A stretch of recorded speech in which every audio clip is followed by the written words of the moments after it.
All right. Okay, so let's start. Hello everyone and a very warm welcome to week 4 of Randwick City Council's Eco Living Festival. This week is all about climate change, a big topic that's been very much in the news lately due to the international climate talks set to start in Glasgow in just over a week. Today's event is Heart Health and Climate Change, how to help both your heart and the planet. My name's Helen from the sustainability team at Randwick Council.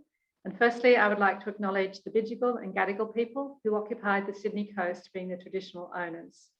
On behalf of Randwick City Council, I acknowledge and pay my respects to the elders, both past and present, and to the Aboriginal people in attendance today. So after today's presentation, we hope you will be feeling very inspired to take further action on climate change by getting involved in some of the Council's current environment programs. So please look out for those at the end of the talk. Also, we will share a QR code link and also be sending a backup email for a survey, and we'd really appreciate your feedback on today's session. Okay, now it's over to our presenter today, Dr. Fiona Foo. Fiona, or Dr. Foo, is a general and interventional cardiologist, a Malaysian-born Australian. Fiona graduated from the University of Western Australia with honours in 2001 and received the prize for medicine in her year. Dr. Foo's interests are in interventional cardiology, prevention, sports cardiology, women and heart disease, and of course, climate change and cardiovascular disease. Dr. Fiona is a huge advocate of a healthy lifestyle and practices what she preaches, exercising every day. Further, Dr. Foo is a member of Doctors for the Environment Australia, which is an organisation of doctors who recognise that human health and well-being require an environment that is free of pollution, capable of providing nutritious food, rich in biodiversity, and able to provide for current and future generations sustainably. Okay, so please be introduced to Dr. Foo. Thank you, Fiona, over to you. Thank you, Helen. So today, thank you for joining me this afternoon. Today I'll be talking about climate change and heart disease. So just to disclose, I'm not a climate scientist, but I am a doctor that practices evidence-based medicine. I occasionally do suffer from climate anxiety, which is anxiety or eco-anxiety related to the global climate crisis and the threat of environmental disaster. Symptoms do include obsessive thinking. So I'll be talking about the health effects of climate change, but we know there are significant economic costs of climate change, 1.9 trillion in the next 30 years. But actually in Australia, it's estimated that there's going to be a 3.4 trillion loss of GDP by 2070. So whilst we've all been focused on the coronavirus pandemic, and you've all probably had a bit of cabin fever from lockdown, climate change is still occurring. So I'm just going to put this. So I've never seen so much waste during lockdown before, but more importantly, global greenhouse gas levels were the highest ever in 2020, despite the lockdowns. In 2019, the levels of CO2, the primary driver of global heating, were higher than in any other time in the last 2 million years. And the levels of methane and nitrous oxide, the second and third biggest drivers of warming, were higher in 2019 than at any other time in the last 800,000 years. So a few months ago, you may also remember that much of Europe was having severe wildfires, as well as America. And in Canada, which most people know is quite a cold state, they had record-breaking heat waves, responsible for 180 wildfires. They had a peak temperature of 49.6 degrees. Now, this is a place, because I was in Edmonton in Canada, and you know, their typical winter, it gets down to minus 40 degrees. But climate change made these North America's deadly heat waves 150 times more likely. So today I'll be talking about climate change and its effects, how climate change increases cardiovascular disease, morbidity and mortality, how to reduce your risk of during extreme heat and air pollution, cardiovascular co-benefits of climate change mitigation, and how we can start making a difference and reduce our own personal carbon footprint. So what is climate change? Climate change is a change in the pattern of weather-related changes in oceans, land surfaces, and ice sheets occurring over timescales of decades or longer. The greenhouse gas effect describes how certain gases in our atmosphere increases the temperature on Earth's surface by preventing some of the energy radiating from the planet's surface from being lost into space. Greenhouse gases enhance the natural greenhouse effect by trapping more heat in the Earth's atmosphere than would be the case without human activity, leading to changes in our climate. So just on a side-by-side diagram, natural greenhouse effect, human enhanced greenhouse effect, more greenhouse gases, less heat escapes into the space, and more re-emitted heat. Burning fossil fuels releases greenhouse gases, which increases the greenhouse effect, which increases the temperature, causing more extreme heat and changes in climate. And the IPCC report showed our world is facing a climate emergency. The new report was a code red for humanity. It is unequivocal that human influence has warmed the atmosphere, ocean, and land. We've made the temperatures increase the world to heat up by around 1.2 degrees since the 1850s to 1900s. Extreme weather events such as heat waves, heavy rainfall, droughts, and hurricanes are becoming more frequent and more likely as a result of the climate crisis. And global warming would likely increase to 1.5 degrees by 2030. So these are our projections. Australia has already warmed by 1.4 degrees. Rising temperatures will cause further rising sea levels, longer fire seasons and droughts, and other extreme weather events. And just to reiterate, no matter what we do, all emission scenarios expect 1.5 degree temperature rise to be reached in the early mid-2030s. So these are 4 different emission scenarios, and we're all going to hit 1.5 degrees in the mid-2030s. Looking at it a different way, we are here. Our current policies make us have a median target, a median 2.9 degree increase by 2100. But even if we're optimistic, we'll still, our global temperature will increase by 2 degrees by the end of the century. Global warming has particular relevance to Australia. Rising sea levels causing increase in coastal erosion will continue to rise. This is a picture from Coogee after some severe storms. I've never seen so many diggers on our beach. And then this is also some exposed wharf pylons that we've never seen before because of all the coastal erosion from the storms. Fires are projected to get worse and more frequent with longer fire seasons. And all of you may remember the amount of air pollution that we were exposed to during the 2019-2020 bushfires. Cyclones are going to become more intense. We'll have heavier rainfall and more river floods. We'll have more droughts, we'll have more heat waves, and we'll have more thunderstorms. And 70 to 90% of warm coral reefs that exist today will have disappeared by the time we reach 1.5 degrees. And at 2 degrees, the coral reefs will be vanishingly rare. And so this is our Great Barrier Reef. More than 50% has been already reduced due to marine heat waves causing coral bleaching like this. And whilst we may want to see more, whilst this causes some more tropical fish might be coming towards our area in Sydney, it will also increase things like box jellyfish and irukandjis coming into our cooler waters. And worst case scenario, it does something to my friend, the blue groper. So I'll just quickly define cardiovascular disease, since that's what I'll be talking about today. But cardiovascular disease includes heart, stroke, and blood vessel diseases. So heart disease is a type of cardiovascular disease, which is just the heart structure and function. And coronary heart disease or heart artery disease is that of heart attacks and angina. So looking at heart disease alone, I like to think of it as 3 parts: the plumbing or the arteries, which includes blockages in the arteries causing heart attacks and something called ischemic heart disease and angina. I think of it as the pump or the motor, which causes problems with the heart muscle pumping or the valves, cause valve problems and heart failure, and problems with the electrical system, so your heart rhythm being too fast or too slow or irregular.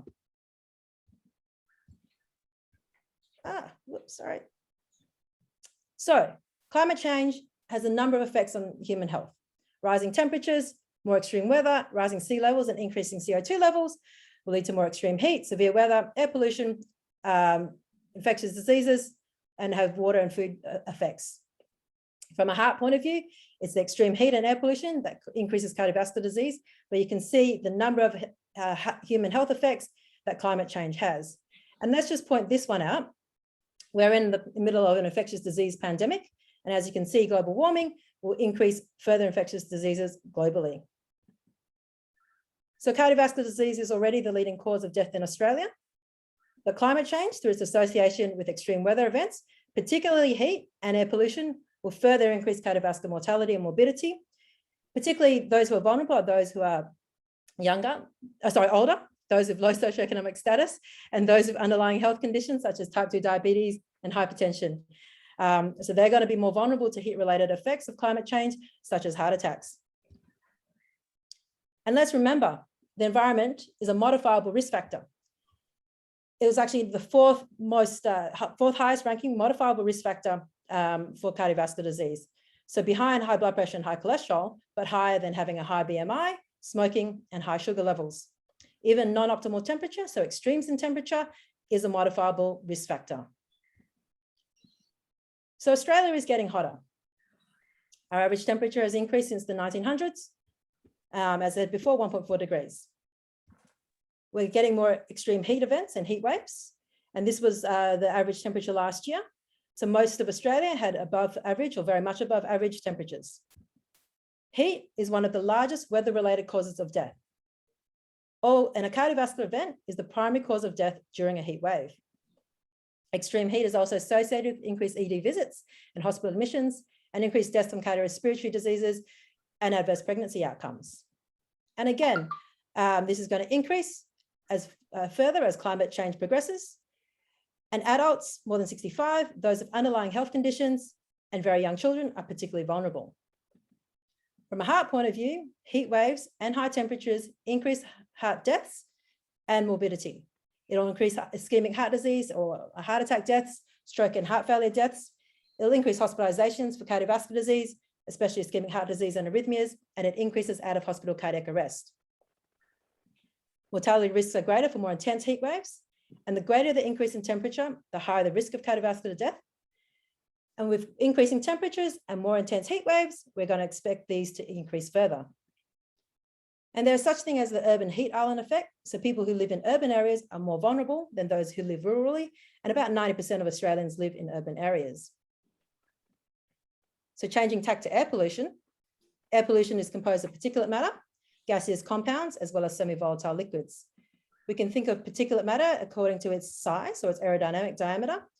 So this is the size of a human hair, so 50 to 70 microns, a size of a beach sand, 90 microns.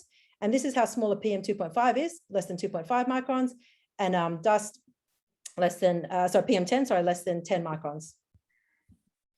So PM10 can penetrate and lodge deep inside the lungs, but PM2.5 can penetrate the alveolar or the lung barrier and go into your bloodstream. And the sources of air pollution, particularly particulate matter, are fossil fuel burning, agricultural burning, industry, motor vehicles, airplanes, residential wood burning, and forest fires. So air pollution is a major cause of death. 7 million people die prematurely worldwide every year from air pollution, both household, outdoor, and indoor air pollution. More than 50% of these are from cardiovascular disease. So 34% from ischemic heart disease and about 20% from stroke. In Australia in 2015, nearly 2,600 deaths were due to PM2.5 air pollution. Air pollution is considered the fourth highest ranking mortality risk factor. And even low levels of air pollution in Sydney, in a study done a few years ago, have been associated with increased mortality. There are multiple health risks of particulate matter and air pollution, including cardiorespiratory effects. And those who are sensitive, again, are the older, those of underlying heart disease or lung disease, children, and pregnant women. And this is not to scare you, but pretty much air pollution and particulate matter affects every organ of the body. So it can impair your thinking, it can worsen your mental health, it can cause inflammatory diseases, and more worrying as well, it can affect people's pregnancy as well as the offspring. So from a heart point of view, it's considered an invisible killer. It accounts for more than 20% of all cardiovascular deaths worldwide. Both short and long-term exposure to air pollution increases cardiovascular deaths. It increases hospitalisations from cardiovascular disease. It increases heart attacks.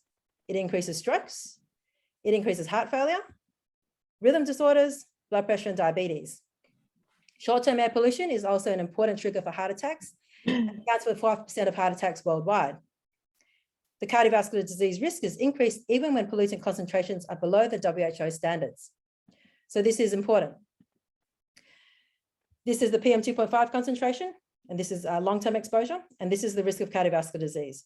So as the PM2.5 concentration increases, your risk of cardiovascular disease increases. But even in these WHO healthy levels, your risk of cardiovascular disease is also still increased. And recently, in the last month, WHO actually revised down what their considered healthy levels are. The toxicity of PM2.5 will vary depending on its source. So PM2.5 from coal combustion is associated with a higher risk of a heart attack than PM2.5 from other sources, as is diesel traffic up to PM2.5.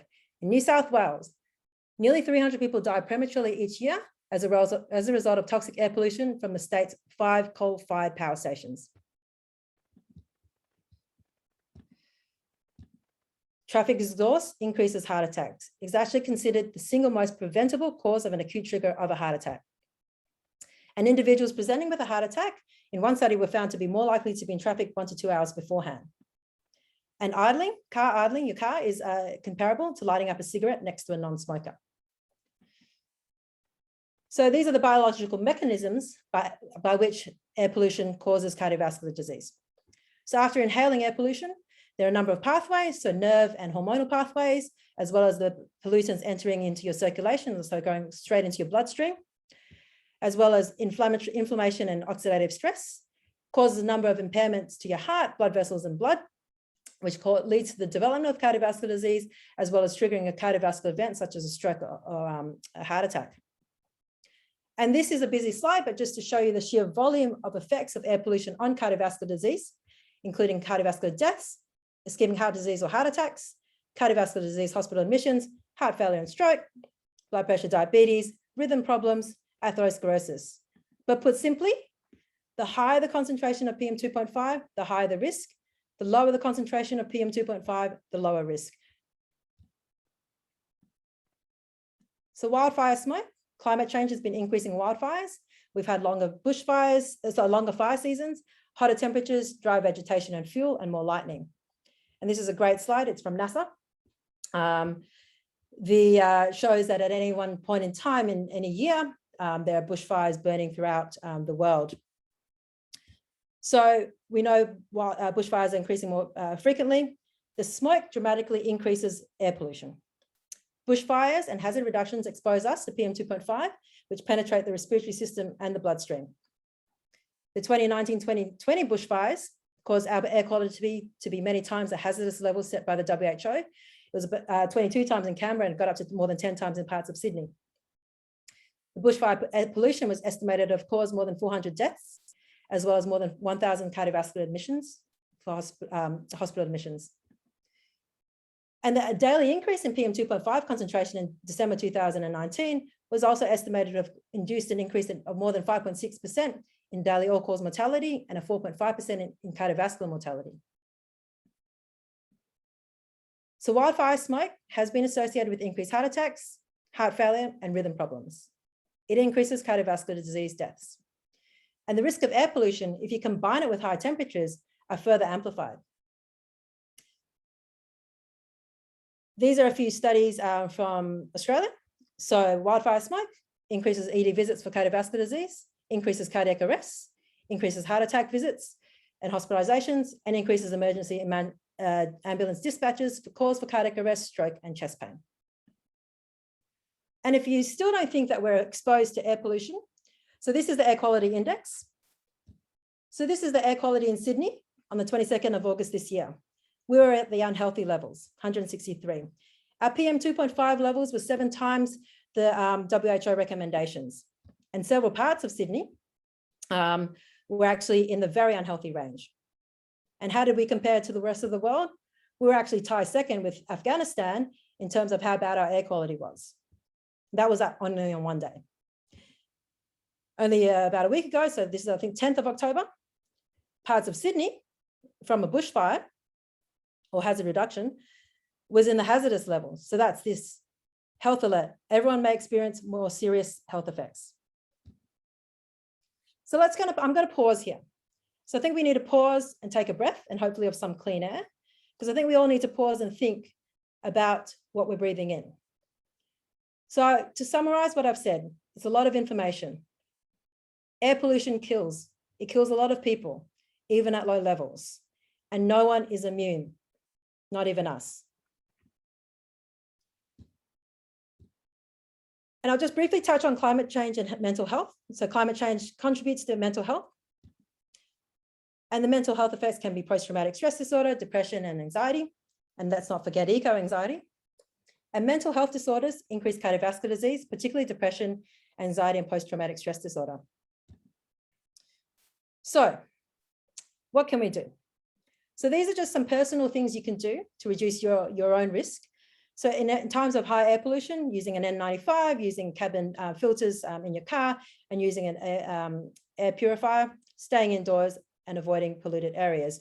So just in a bit more detail, wear a face mask. So an N95 mask is probably the best because it's able to actually filter because the particles are so small. So that most of the other masks will not prevent you from inhaling the small particles. Use an air purifier inside. Avoid exercising outdoors, especially when the air quality is poor. But just in general, I would have actually also avoid exercising near roadways and traffic. When you are driving, avoid commuting during rush hour. Close your windows and recirculate your cabin air. And don't idle your engine, especially around schools, and consider an electric vehicle. Stay indoors and close your windows, and make sure you've got good door seals as well, because you can actually smell the outdoor air pollution coming into your house if you don't.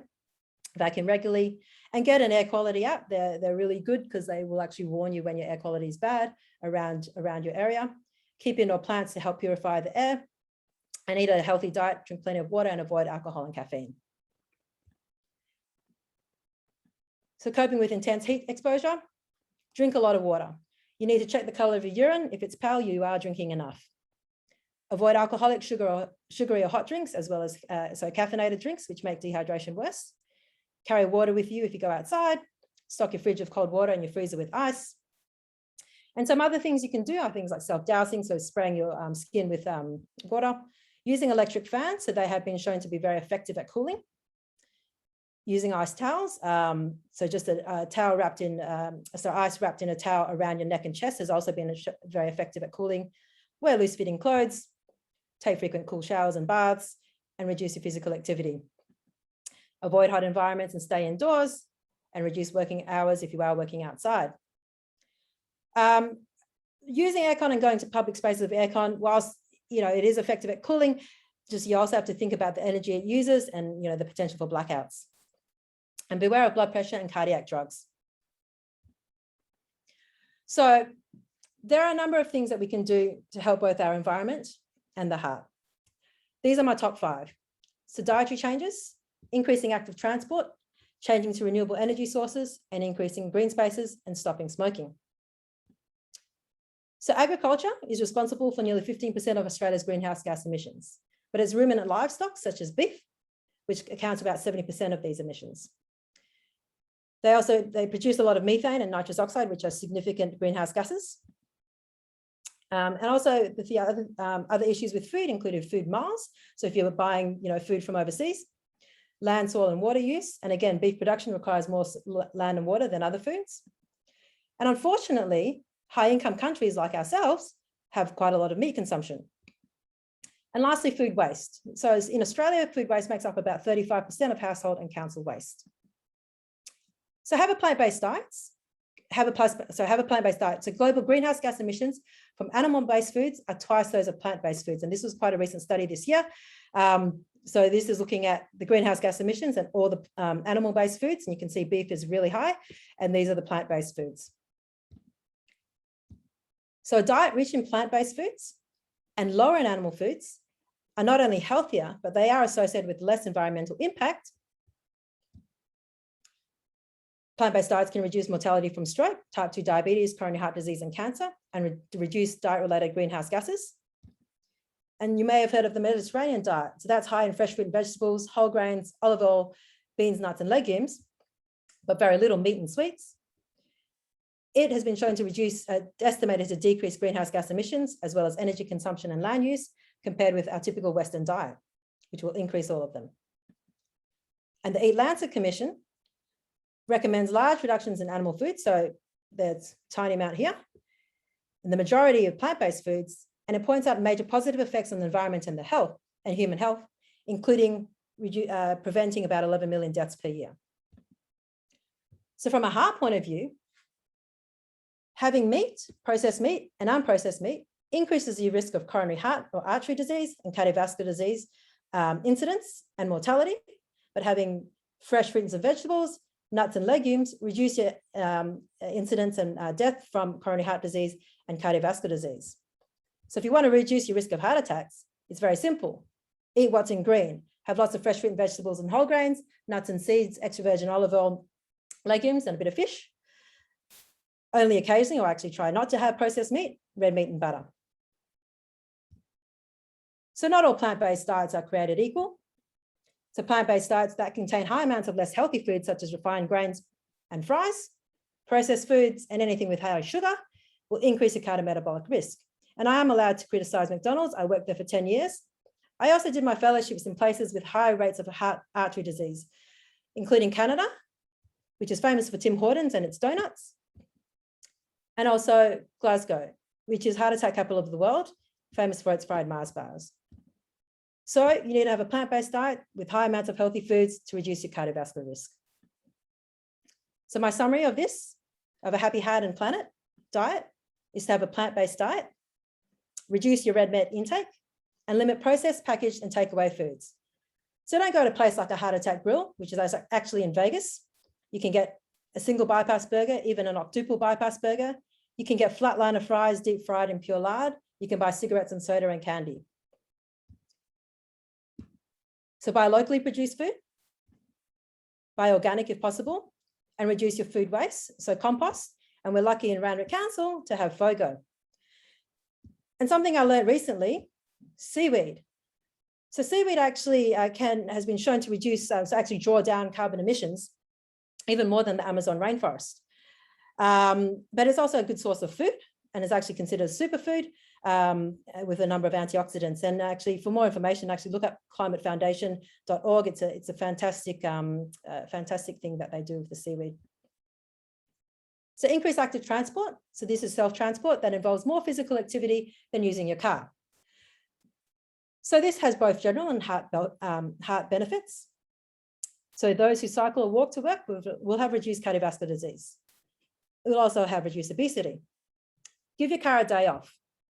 Commuting by car is associated with an increased risk of heart attacks compared to commuting by bus, cycling, or walking. So obviously increasing active transport or using your car less will reduce air pollution health effects and greenhouse gas emissions. And if you can't walk or cycle to work, consider an electric vehicle. And whilst you're waiting for the electric vehicle prices to come down and more to come onto the Australian market, you could consider making your own, like this guy in Sydney. And reduce your food delivery. So this is the number of millions of orders per year in Australia alone. So in 2018, it was like something like 28 million, projected to be 65 million by 2024. But think of all the greenhouse gas emissions. So not only think about the nutritional value of takeaway, and let's be honest, no takeaway place is going to care about your heart risk or your cholesterol, your blood pressure. And even moderate amounts of food delivery in a week will significantly increase your carbon footprint. Just even opening up your delivery app actually emits emissions. And think of all this packaging waste.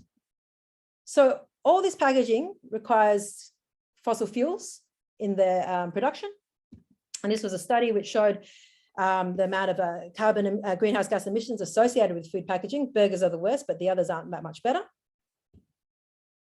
And think of all the litter or landfill that also increases greenhouse gas emissions. And lastly, think about the emissions from delivery vehicles. So we need to change to renewable energy sources for all our heat and electricity. So changing to wind and solar. This will not only decrease greenhouse gas emissions, it improves air quality and lowers the cardiovascular risk. And cities that have reduced their air pollution have shown that have shown less cardiovascular events and cardiovascular mortality and increased life expectancy. And if you can't put solar panels on your roof, consider changing your energy provider to one who obtains energy from renewables.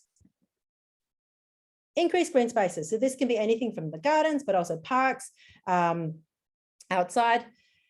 It has multiple health benefits, not only mental health, less obesity, less cardiovascular diseases, less mortality, less cancer, and better pregnancies. It provides a space for physical activity. And again, cities that are more green have lower cardiovascular mortality. Green spaces help to mitigate climate change. They provide shade and reduce the urban heat island effect. They improve air quality and reduce air pollution. And they lower the rates of cardiovascular disease due to air pollution. Plant more trees. So trees remove excessive CO2. And also, if you're keen, grow your own food. There is multiple benefits of planting your own food, and just even the joy of my basil plant, as well as health benefits of having things like kale. So stop smoking. So this is a bit of a no-brainer. Smoking increases your risk of a heart attack, as well as stroke. It increases cardiovascular disease mortality, but it has significant negative environmental impact. So everything from the tobacco growing, manufacturing, distribution, consumption, and post-consumption waste. Think about all the trees that it chops down just to make the paper, as well as the tobacco growing. It has significant pollution. So one study showed that if you smoke 3 cigarettes in half an hour, you created more air pollution or particulate matter than a 2002 model car idling for 30 minutes. And my biggest pet hate is cigarette butt litter in our beaches.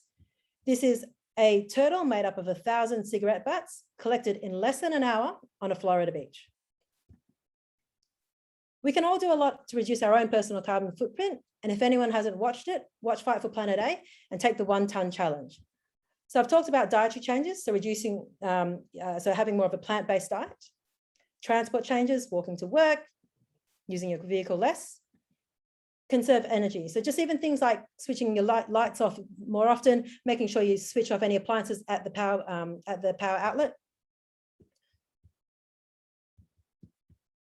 Use renewable energies to power your home. Save water and be water wise, and reduce your waste. So first avoid, so buy less, then reduce, reuse, recycle, and dispose last. And reduce your fashion footprint. And I'm sorry, I am actually guilty of this sometimes, but the textile and clothing industry are significant polluters and significant emitters of greenhouse gases. 10,000 litres of water are required to make a single pair of jeans. Producing 1 t-shirt has more emissions than driving a car for 35 miles. There are lots of things you can do to reduce your fashion footprint, such as buying secondhand, air drying your clothes, shopping from sustainable brands, and wearing your dresses more often. Reducing air travel.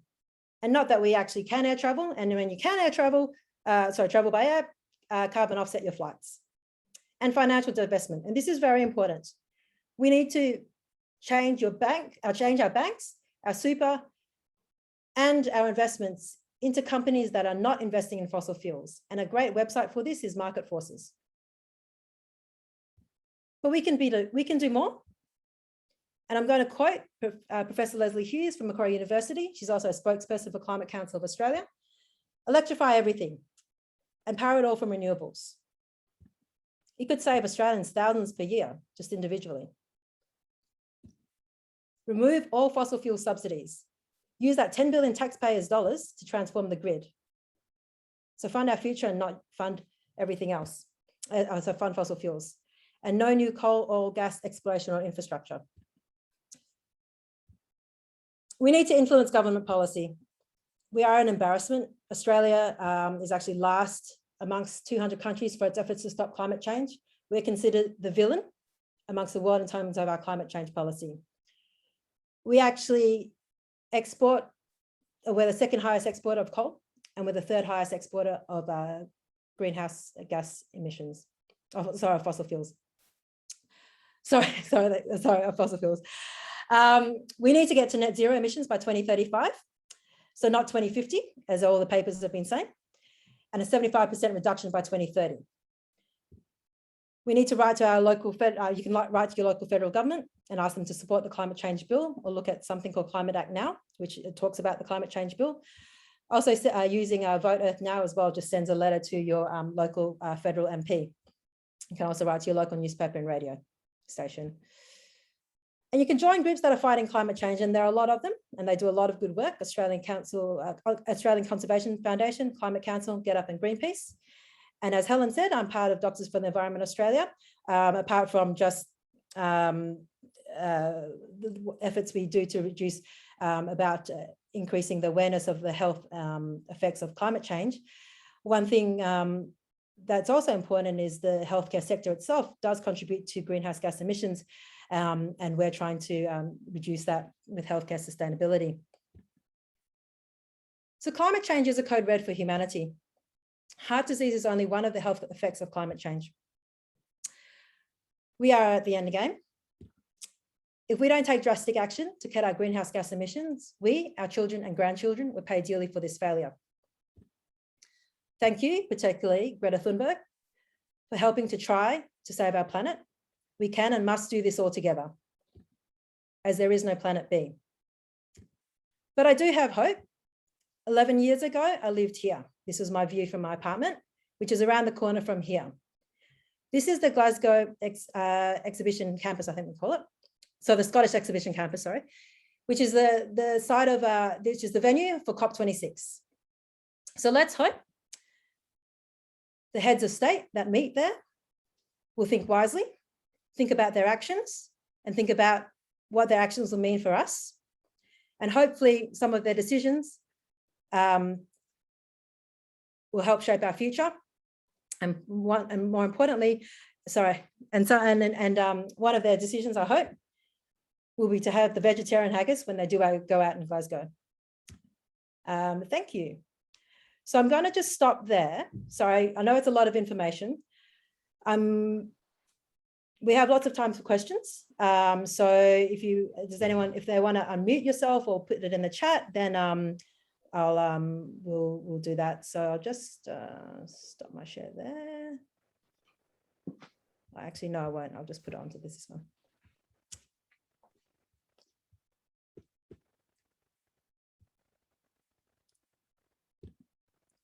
Okay, does anyone have questions? And sorry if you're a bit overwhelmed.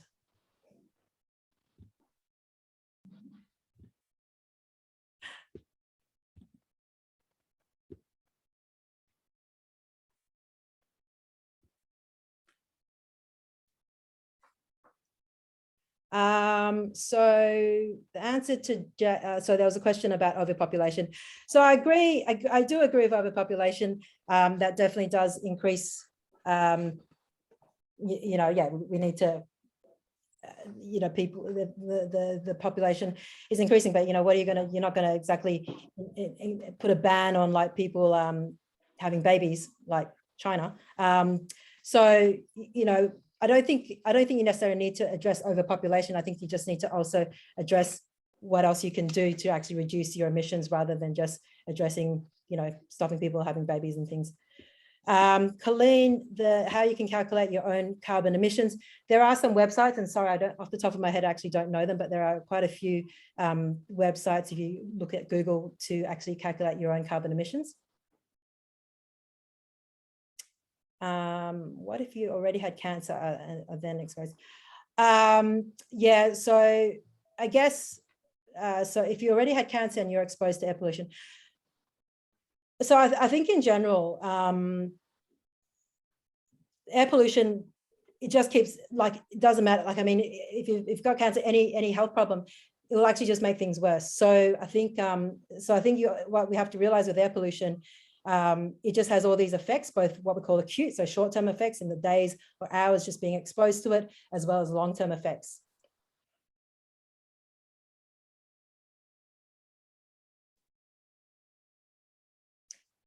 Do I think 10,000 steps is enough for heart health?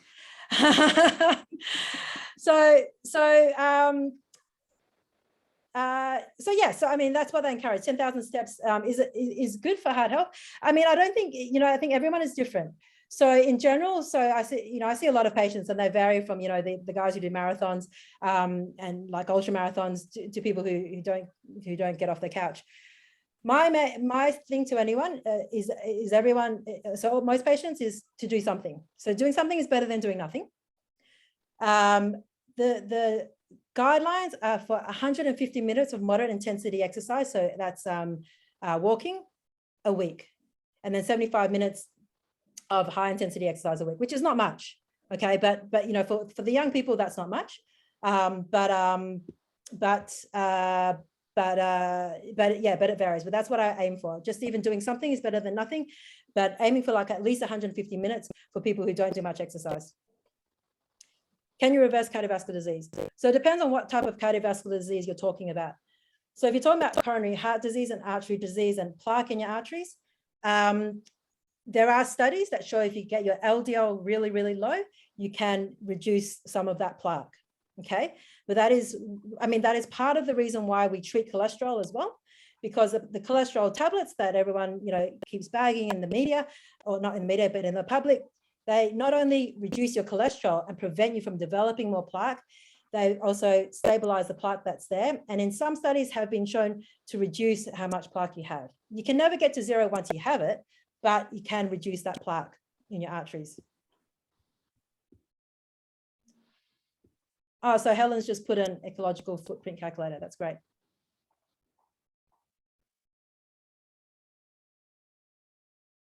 Do you want to answer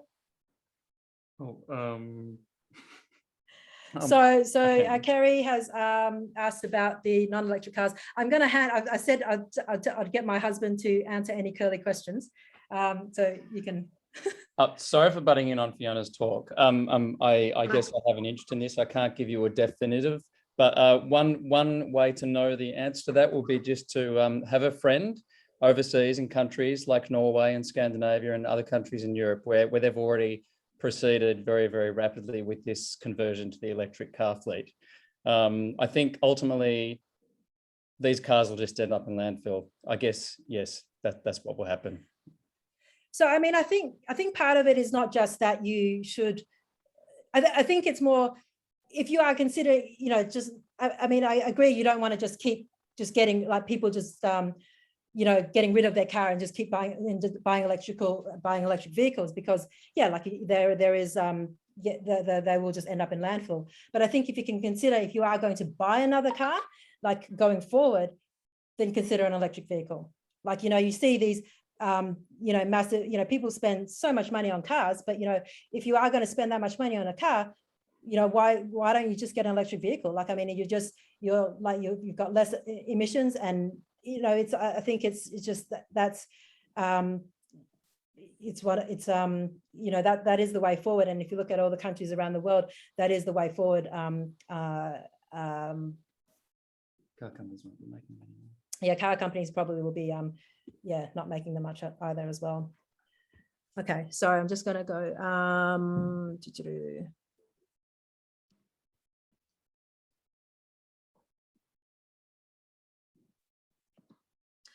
Okay, so given that schools do not have air purifiers, sorry, Joe, I'm going to come back to your overpopulation issue. I'm just going to answer some of these other ones. So given that schools do not have air purifiers, do you think children should have stayed at home during the 2019 bushfires? Yeah, so we were quite concerned. I agree. They should either have stayed at home or definitely not gone outdoors. I mean, we're always concerned when our kids on these high air pollution days do go outside, and we definitely, like, if they were at home, we don't go outside on these high air pollution days. But I mean, I think it's hard, like even just trying to get increased ventilation from the coronavirus perspective in schools as well is already a problem.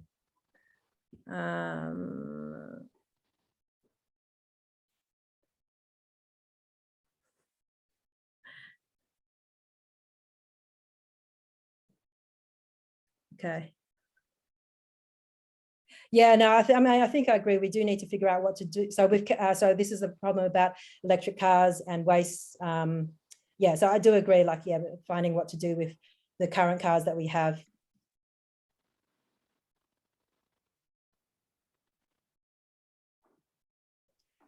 Okay, so yes, so death from heat waves, is one of the largest causes of death. But no, pollution is actually the silent killer. It actually, I think globally, it actually causes more deaths. So the pollution is from bushfires and coal-fired. So are you saying? Sorry, Miss Ruth, do you mean is it pollution or heat that's worse? Yeah, that's what I meant. Yeah. So they're both bad, and I think I guess what I'm just saying is that it doesn't matter. Like it doesn't matter which one's worse. Like when you've got heat waves and heat, that's going to increase your risk of death.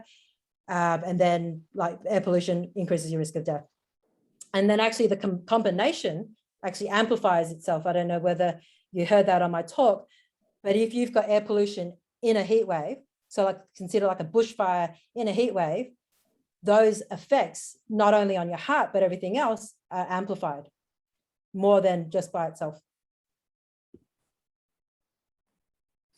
I just think that's a really interesting fact for changing people's hearts and minds about climate change, that's all. So I was just trying to get a feel for it. Yeah.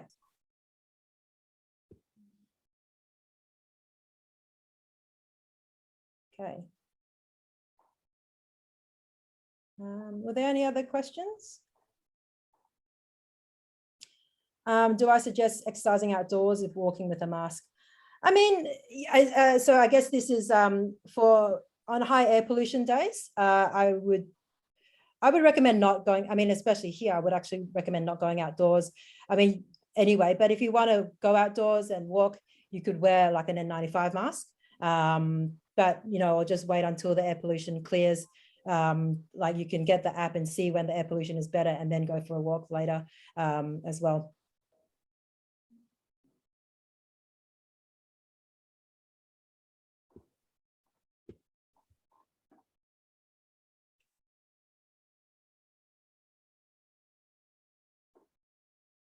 Yeah, Ian, that's a great article. I haven't seen the article, but yeah, that definitely, mortality rate does increase, like with those bushfires.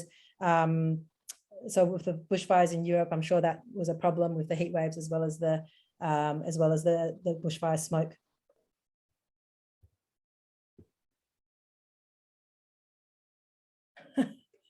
I'm not sure I can answer that.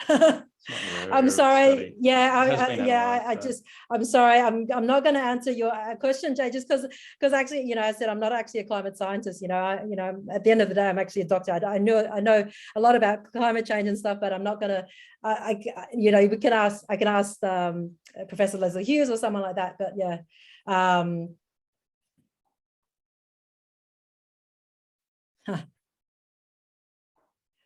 Australia is one of the least densely populated.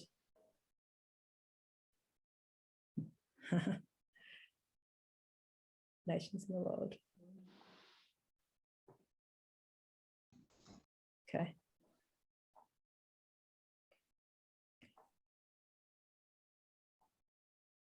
Is there anything else? That's it. Sorry, that's an interesting quote, Angelina.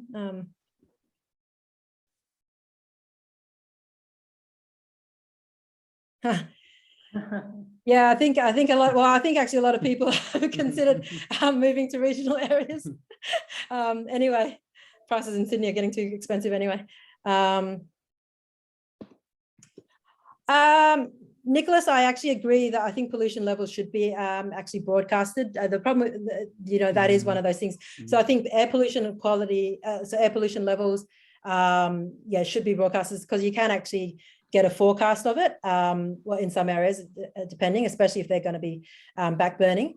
The other thing is, so it's not just air pollution, but I think also when like with the weather, and they talk about heat and heat waves, but having alerts for heat waves as well as high air pollution days, I really think they should be on the weather forecast as well. And so, I mean, I think it's important just in general, like for the community to be warned about all of these.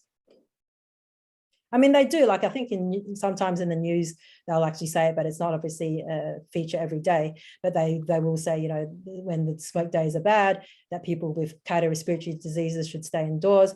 But, you know, in general, I would recommend no one goes outside, you know, no matter what you have on high air pollution days.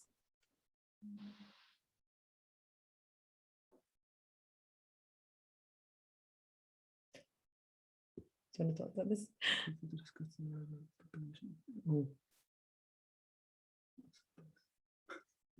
So Jay, I'm just going to answer that by saying, so if you're an Avengers fan, the end game. If you're not an Avengers fan, but this is why I ended with Endgame. So we are at the end game, okay? So in Avengers, in the Marvel Avengers series, half the population, they got rid of half the population because of this whole issue of overpopulation, okay? And so that will just solve all your problems, all right? I don't think that's the problem. I don't think you need to limit how many people are like having kids and babies. And I don't know whether you've got children yourself, but if you want to tell anyone in the developed world to stop having children, you're going to get a lot, you know, you're going to get a lot of flack, all right? You know, I'm not, you know, I mean, you can just look at China, all right? Like, that's all I'm going to say.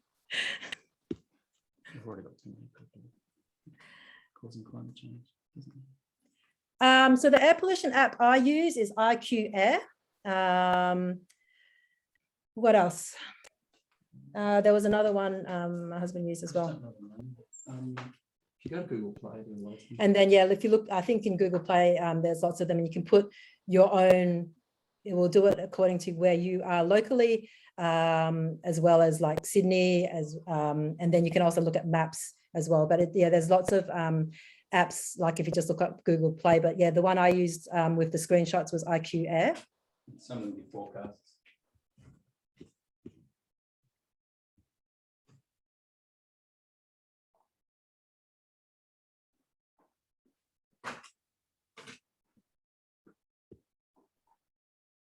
So Helen, did you want to finish up, or? Yeah, I mean, if anybody else has got any questions, then please, now's the time. Otherwise, we will finish up. I think that the question about overpopulation, I think that, you know, we live in a society where we consume quite a lot. So that's a factor in our population as well, when you consider that our lifestyle, we're living on, consuming in Australia, I think 2 to 3 planets worth of our Earth's resources. So our lifestyles really impact, you know, population is one factor, but it's our lifestyles and what we're consuming and how we're using this planet is my sense of that population question. Look, thank you so much, Fiona. This has been amazing and fantastic. Thank you. It's such a comprehensive presentation and really covers everything about the climate change and showing, I mean, there's some scary statistics in there, and it really makes you think about our lifestyle choices and our own health and the planet's health, and looking at as you know, we are all one in the world. And I think the comment about us collaborating together on climate change and keeping ourselves healthy, keeping the planet healthy, such amazing information, and very relevant to the days where the pollution days and the high pollution days, with us burning off with bushfires, and when the bushfires come. And it looks like we're not going to be giving up our masks in the near future. So thank you very much. Great round of applause. And this recording will be available on RAMIC's YouTube channel in the coming weeks. And so much information in there. Thank you so much for your research and also your advocacy as the doctors that are helping our health and our planet. Okay, thank you, everybody. Sorry. Well, thanks. Whoops. Thanks. Thank you, everybody. Thanks for joining me, and have a good afternoon. See ya. So just end meeting. Bye.